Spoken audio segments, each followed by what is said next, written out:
السلام علیکم بچوں، جماعت ہشتم مضمون زبان دانی۔ پیارے بچوں، اس مضمون میں زبان دانی میں ہم آپ کے کلاس جماعت کی آخری غزل نمبر 5 پڑھیں گے، جس کے شاعر ہے غنی اعجاز۔ تو چلیے بچوں، دیکھتے ہیں کہ اس غزل سے ہمیں کیا درس اور کیا سبق حاصل ہوتا ہے۔ غزل نمبر 5 غنی اعجاز۔ یہاں پر ہم پہلی بات سیکھیں گے، تو پہلی بات کے ذریعے ہم سمجھنے کی کوشش کریں گے کہ اس غزل میں ہمارے لیے کیا پیغام ہے۔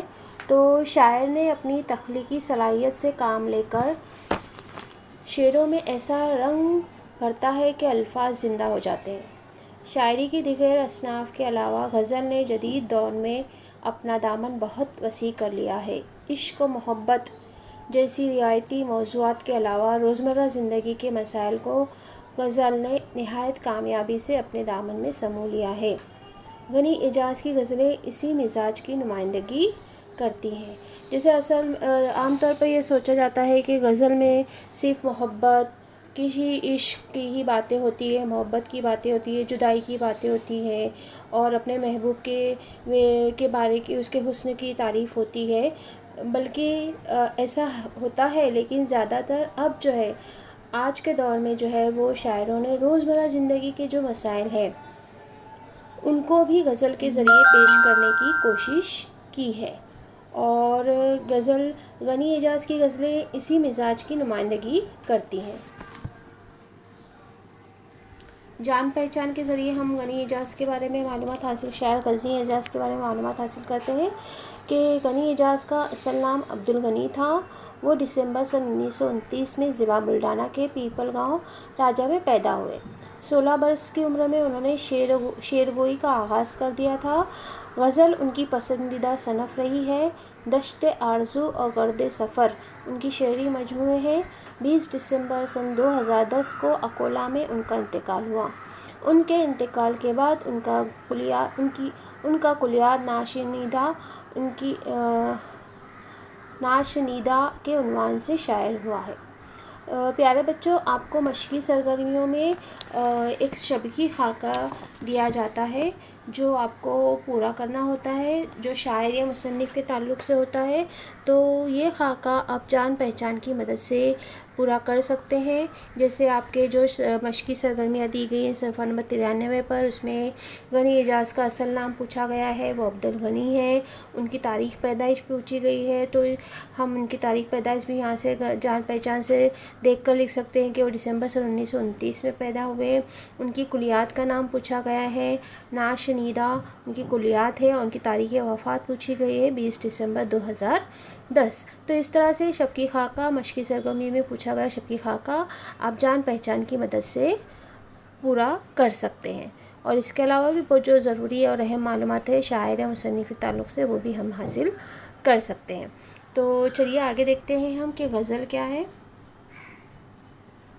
یہاں پر کچھ چیزیں ہیں میں جو پہلے ہی آپ کو بتا دوں کہ مشقی سرگرمیوں میں آپ کو پوچھا گیا ہے کہ آپ سے کہا گیا ہے کہ غزل سے آپ کو متضاد الفاظ تلاش کر کے لکھنا ہے۔ متضاد الفاظ کا مطلب ہوتا ہے ضد والے الفاظ۔ یہ آپ کو ایک سرگرمی کرنا ہے، اور آپ کو غزل سے ایسا شعر لکھنا ہے جس میں حلال کمائی کا ذکر کیا ہو، اور قافیہ الفاظ آپ کو لکھنا ہے۔ تو یہ ساری ایکٹیویٹیز جو سرگرمیاں ہیں، میں کوشش کروں گی کہ انشاءاللہ آپ کو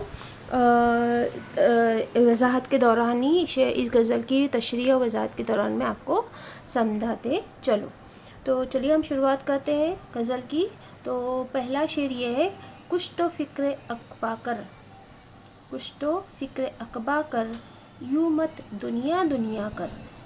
تو اس شاعر میں پہلے میں آپ کو بتا دوں کہ عقبہ کا مطلب ہوتا ہے آخرت، اور آخرت کی ضد ہوتی ہے دنیا، تو عقبہ کی ضد ہو گئی دنیا۔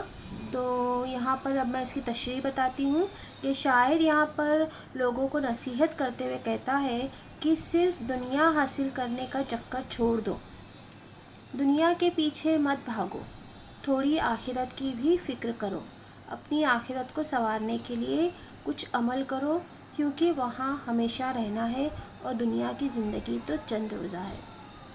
ہے نا. اکثر آپ نے جو ہے وہ اپنے بڑے بزرگوں سے، اپنے جہاں پر بھی وغیرہ سننے پڑھنے کے لیے جاتے ہیں ان سے سنا ہوگا کہ یہ دنیا جو ہے وہ فانی ہے، اور ایک دنیا ایسی ہے جس میں جب ہم ہمیشہ ہمیشہ کے لیے رہیں گے.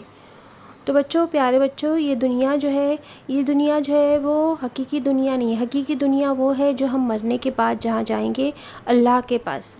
اور اسی کو سنوارنے کے لیے، اس دنیا کو سنوارنے کے لیے اللہ نے ہمیں اس چند روزہ دنیا میں بھیجا ہے. آپ کے یہاں پہ جتنے نیک اعمال، اچھے اعمال ہوں گے، جتنی اللہ نے آپ کو جو ہے وہ اس کی عبادت کے لیے بھیجا ہے. ہم کو اس دنیا میں بھیجنے کا مقصد ہی ہے کہ ہم اللہ کی عبادت کریں اور نیک اعمال کریں، اور پوری دنیا میں جو ہے وہ مسلمانوں کو جو ہے فخر کا مقام عطا کریں.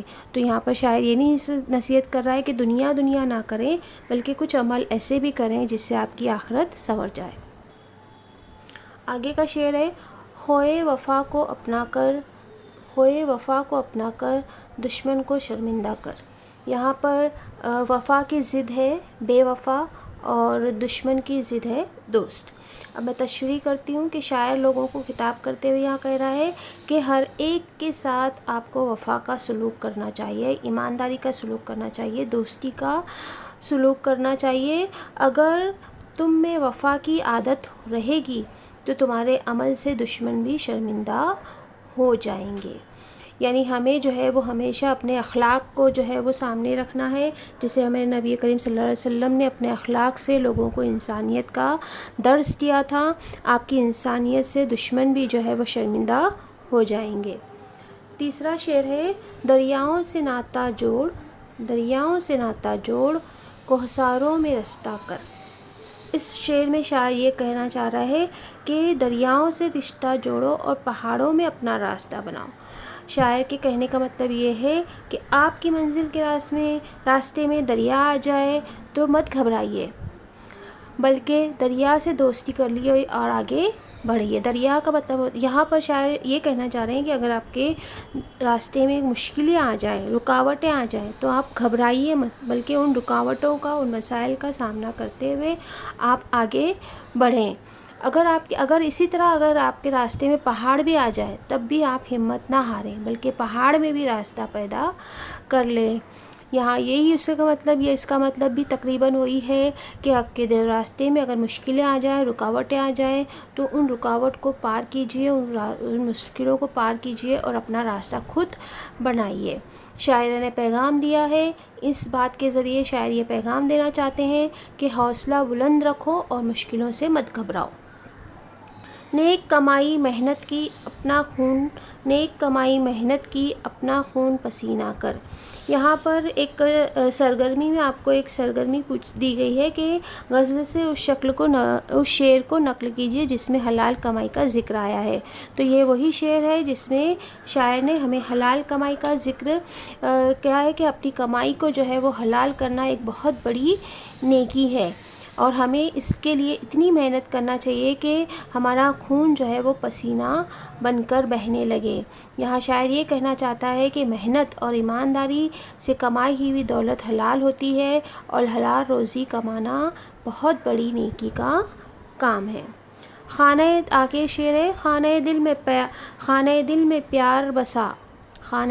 پیار بسا بغض و حسد کو چلتا کر. پیار کی ضد ہے نفرت.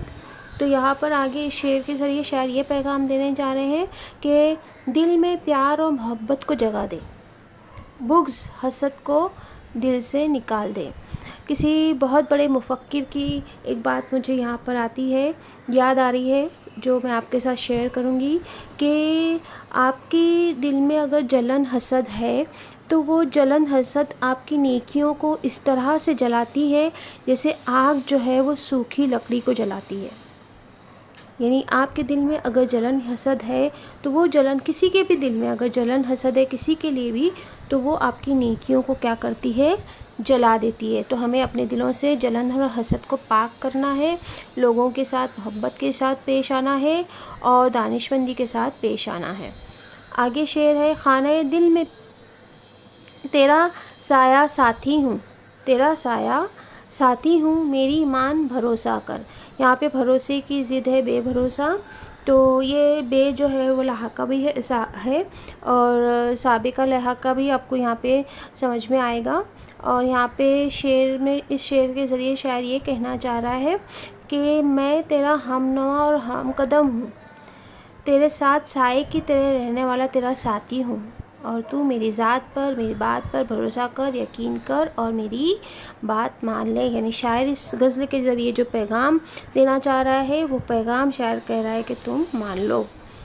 زندہ تیرا نام رہے، زندہ تیرا نام رہے، اعجاز اب کچھ ایسا کر. شاعر آخری اپنے شعر میں تخلص یہاں پر شاعر نے کا استعمال ہوا ہے، اعجاز جو ان کا تخلص ہے آخری مصرعے میں انہوں نے اس کا استعمال کیا ہے. اور شاعر نصیحت کرتے ہوئے کہہ رہا ہے کہ اے اعجاز اب کچھ ایسا کام کر جس سے تیرا نام زندہ رہے. اب تک جو ہوا سو ہوا، اب کچھ ایسا کام انجام دے جس سے لوگوں کو فائدہ ہو اور مرنے کے بعد بھی دنیا تجھے یاد کرے اور تیرا نام زندہ رہے. ٹھیک ہے، تو اس کے بعد اس سرگرمی میں کتاب میں آپ کو یہاں پر تشبیہ دیا ہوا ہے. تشبیہ کے تعلق سے میں آپ کو یہاں پر تھوڑا سا سمجھا دیتی ہوں کہ تشبیہ کا مطلب ہوتا ہے کسی ایک چیز کو دوسرے کی کسی ایک چیز کو دیکھ کر اس کی مشابہت دوسری کسی چیز سے کرنا. میں سمجھاتی ہوں. جیسے یہاں پہ میر تقی میر کا ایک شعر دیا ہوا ہے، نازکی اس کے لب کی کیا کہیے، پنکھڑی ایک گلاب کی سی ہے. اس شعر میں لب یعنی ہونٹ کو گلاب کی پنکھڑی کی مانند بتایا گیا ہے. شعر میں جب ایک چیز کو دوسری چیز کی مانند بتایا جاتا ہے تو اسے تشبیہ کہتے ہیں. ان دونوں چیزوں میں کسی نہ کسی کی طرح کی مشابہت ہوتی ہے. جیسے یہاں اکثر لوگ جو ہے وہ اکثر مائیں جو ہے وہ اپنے بچے کو کہتے ہیں کہ میرے چاند کا ٹکڑا ہے، یہ ہے نا. تو چاند کا ٹکڑا ہے مطلب اس کی جو ماں جو ہے وہ اپنے بچے کی شکل کو چاند کی خوبصورتی سے جو ہے وہ مشابہت دے رہی ہے. تو یہ یہاں پر کیا ہو گئی، تشبیہ ہو گئی. اور پیارے بچوں، اسکالرشپ میں ہمیشہ تشبیہ کے تعلق سے ایک سوال آتا ہی ہے. تو تشبیہ کا مطلب ہی ہوتا ہے کہ جب ایک چیز کو دوسری چیز کسی بھی مشابہت میں دوسری چیز سے اگر اس کو ہم کمپیئر کرتے ہیں، دوسری چیز سے اگر ہم اسے ملاتے ہیں تو وہ تشبیہ ہی کہلاتی ہے. مثنوی حسن اختر میں آپ کو بہت سارے اشعار تشبیہ کے ملیں گے. تو انشاءاللہ میں امید کرتی ہوں کہ یہ ویڈیو آپ کو پسند آئے گا اور آپ اسے ضرور سے ضرور لائک کریں گے، شیئر کریں گے. اللہ حافظ.